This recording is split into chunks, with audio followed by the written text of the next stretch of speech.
6.25 제39주년 기념주일이 됩니다.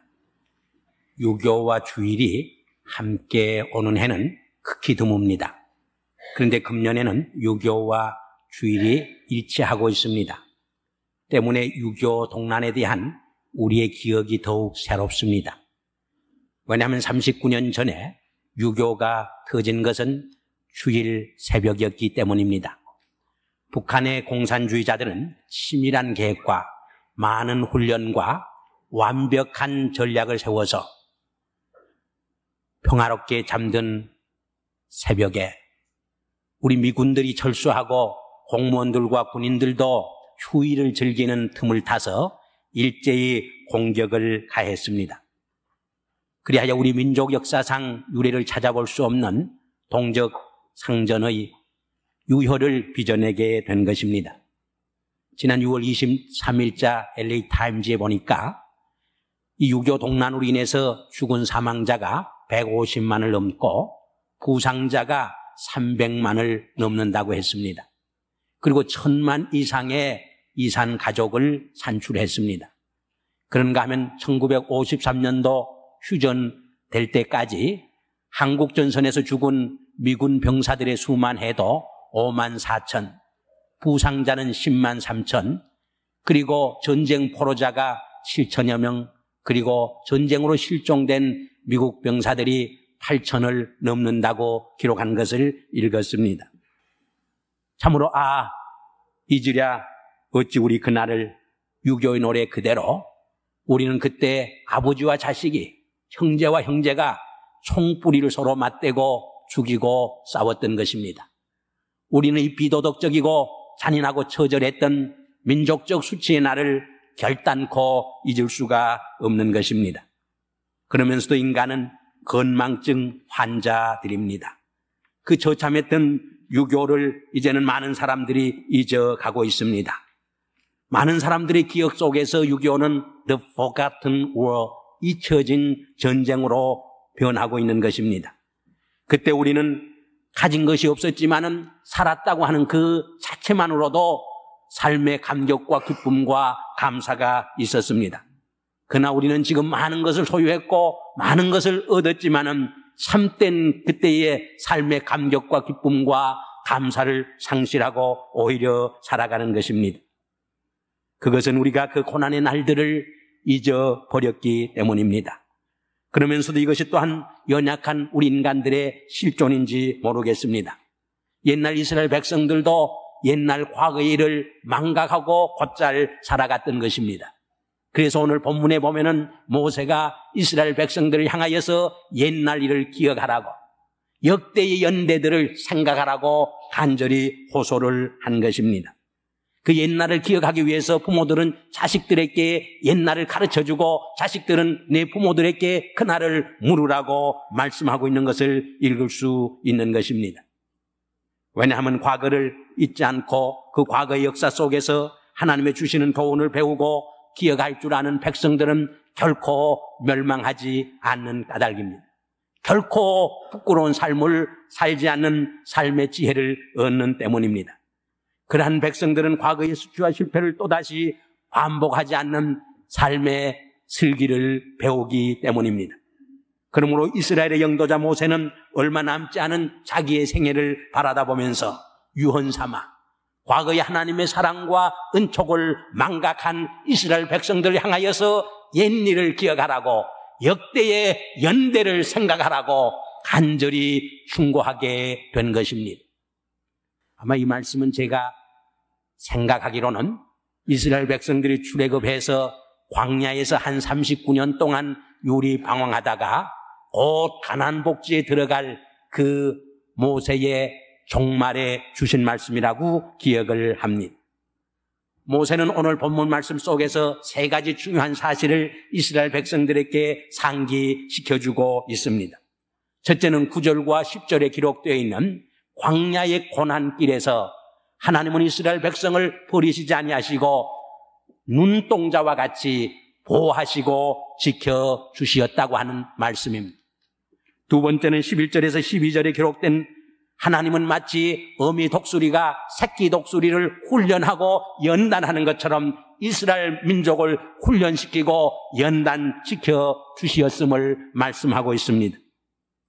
세 번째는 13절에서 14절에 기록되어 있는 하나님은 그 고난의 광야길에서 굶기시지 아니하시고 풍성히 흡족히 만족하게 먹여 주셨음을 일깨워주고 있습니다. 저는 이 말씀을 읽으면서 이것은 옛날 하나님께서 이스라엘 백성들에게 광야 길에서 베풀어 주신 하나님의 사랑과 인도일 뿐만 아니라 유교 동란을 통해서 그리고 오늘에 이르기까지 우리 민족과 우리 결례와 우리 한 사람 한 사람들을 사랑하시고 인도하시고 축복해 주시는 하나님의 말씀이라고 절감해 보았습니다. 우리 인간에게 있어서 눈동자는 지극히 연약한 지체입니다. 그러면서도 우리의 인체에 있어서 눈동자처럼 존귀한 지체가 없는 것입니다. 이스라엘 민족은 세계 모든 민족 중에서 가장 연약한 민족의 하나입니다. 우리 한국 민족도 약소 민족입니다.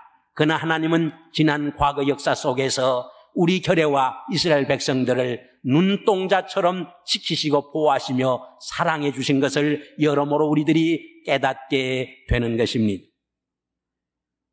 눈이 없으면 당장 앞을 볼 수 없습니다. 온 세상이 지옥처럼 캄캄해집니다. 그래서 예수님은 눈을 몸의 등이라고 표현했습니다. 흔히 눈은 마음의 창문이라고 우리들이 표현을 하는 것입니다. 하나님께서 우리를 눈동자처럼 지켜주셨다고 하는 것은 우리를 최상의 사랑의 대상으로 여기시고 지키시고 보호해 주신 것을 우리에게 말씀해 주시는 것입니다. 모든 피조물 중에 인간은 하나님의 가장 위대한 걸작품이요 예술품이라고 생각을 해봅니다. 우리 머리 하나만 뜯어놓고 생각을 해봐도 얼마나 오묘망측하게 하나님이 만들어주셨는지 모릅니다. 요새 컴퓨터 기계가 신기하다고 하지만은 인간 두뇌에 컴퓨터를 당할 길이 없습니다. 가만히 얼굴을 분석해봐도 하나님이 그저 입과 코와 눈과 귀를 아무렇게나 되는 대로 붙여놓은 것 같지만은 아주 세미한 계획과 사려 속에서 우리의 눈과 입과 코들을 배치해 놓은 것을 쉽게 발견할 수 있는 것입니다. 쉽게 말해서 우리 코가 하늘을 향해서 있다고 가정을 합시다. 비가 올 적에 얼마나 불편하겠습니까? 비가 올 적에 좀 상스럽습니다만은 콧구멍으로 물이 들어가면 얼마나 우리가 고통을 당하겠습니까? 그러나 저 이부에다가 만들어 놓아서 밑에서 나는 냄새를 잘 맡고 식사를 할 적에 못 들어갈 것이 들어갈까봐 잘 냄새를 맡을 수 있도록 딱 배치를 해둔 것을 우리가 봅니다. 눈을 보세요. 빗물이 눈 속으로 들어갈까봐 눈썹의 방축을 잘 만들어서 비를 피할 수 있게 했습니다. 그것도 부족해서 홍먼지가 눈 속에 들어갈까봐 속눈썹을 만들어서 다시 진을 치고 있습니다. 그것도 부족해서 눈꺼풀을 만들어서 눈동자를 얼마나 존귀하게 보호해주고 있는지 알 수 없습니다. 눈꺼풀이 없으면은 잘 때에 눈을 말똥말똥 뜨고 잔다고 생각을 하면은 얼마나 망측합니까? 또 눈에 더러운 것이 들어가고 해로운 것이 들어갈 위험성이 얼마나 많습니까? 그래도 먼지가 들어갈 적에 눈을 씻어 밝게 볼 수 있도록 하기 위해서 눈물샘을 만들어서 세척을 해줍니다. 그 더러운 오물을 그대로 남겨두지 않기 위해서 하수도를 만들어서 코와 입으로 연결시켜 놓았습니다. 그런가 하면 두개골에 눈을 구멍을 파서 안전하게 두 눈을 보존하고 있는 모습을 보는 것입니다.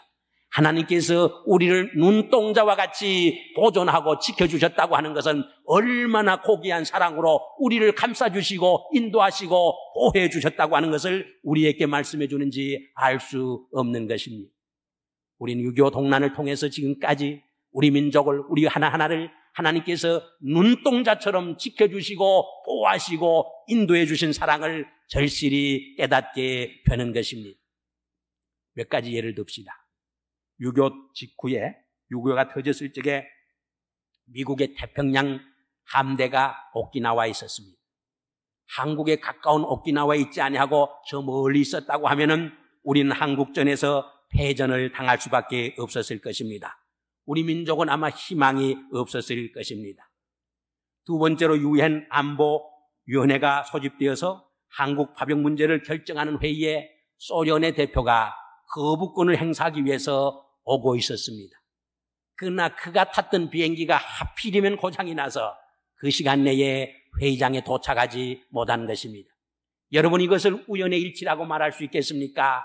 우연의 일치라고 말하기에는 너무나 신비한, 너무나 신기한 우리 한국 전선에 우리 민족을 구원하기 위해서 하나님이 우리의 역사 속에, 우리의 전쟁 속에 개입하신 것을 깨닫게 되는 것입니다.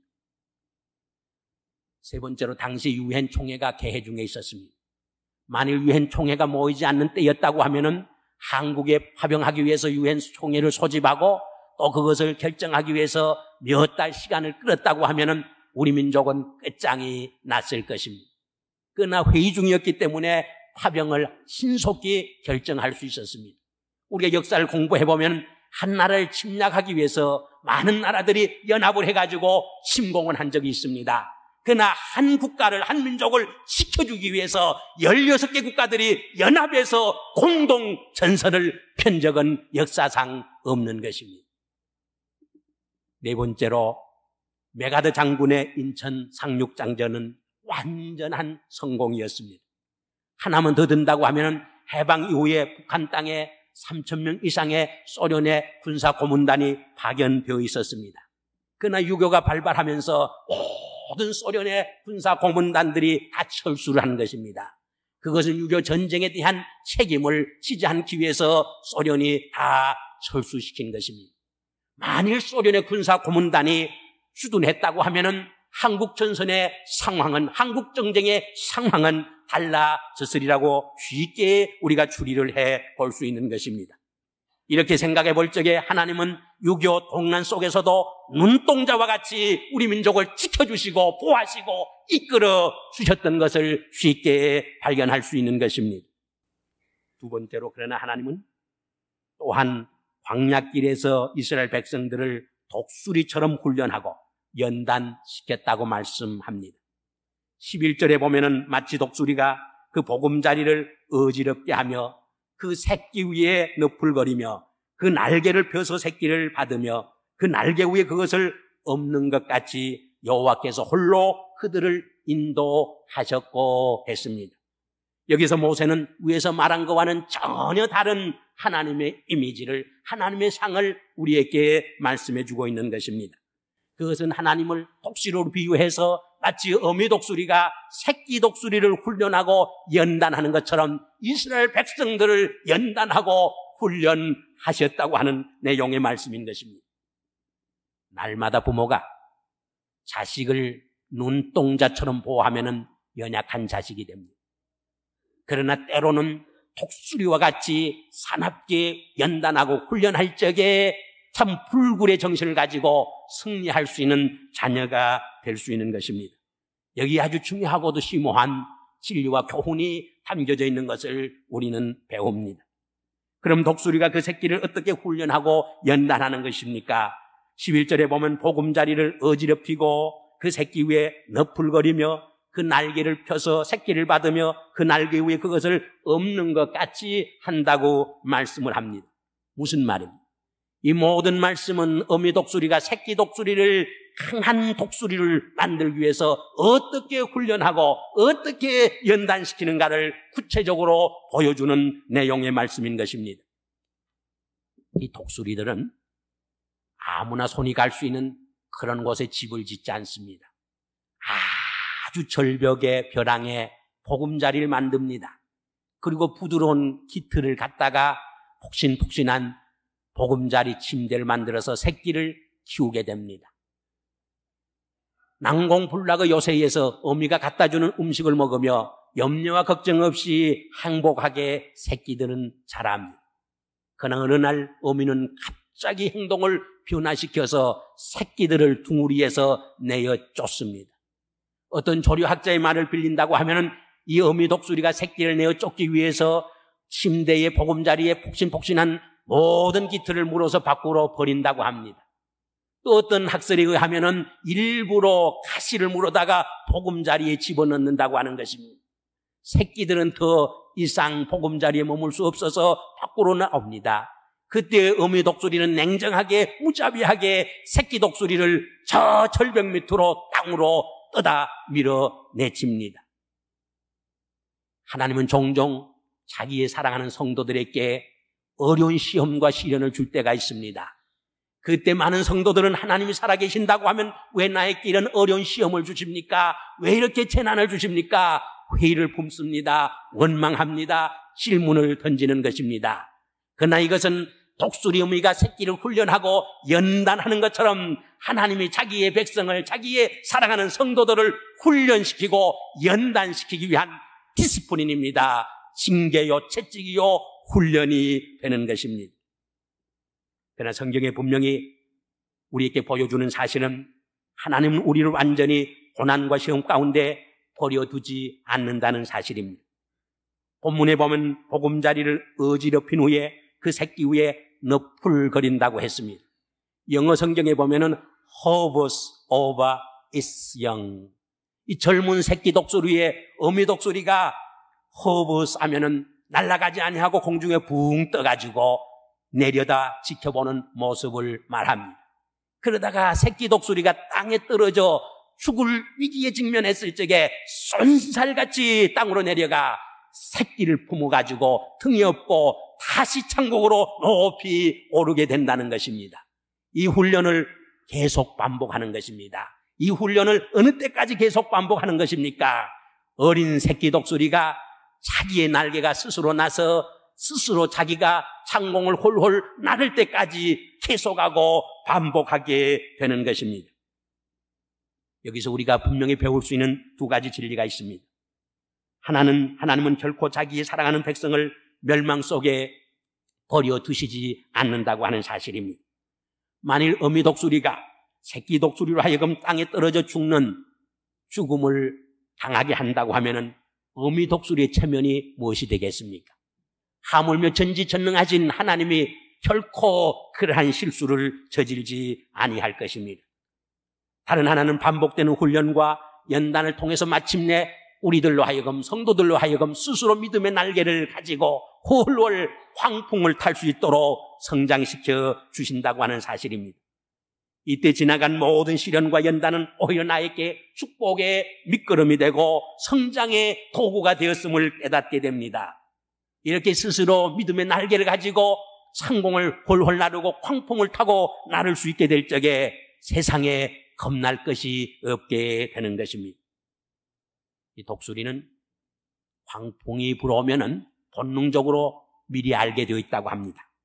그러면 황풍 쪽을 향해 날개의 각도를 조정합니다.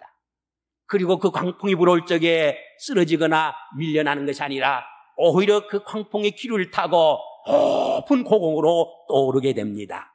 그 높은 고공에는 더 이상 광풍의 위력이 미칠 수가 없습니다.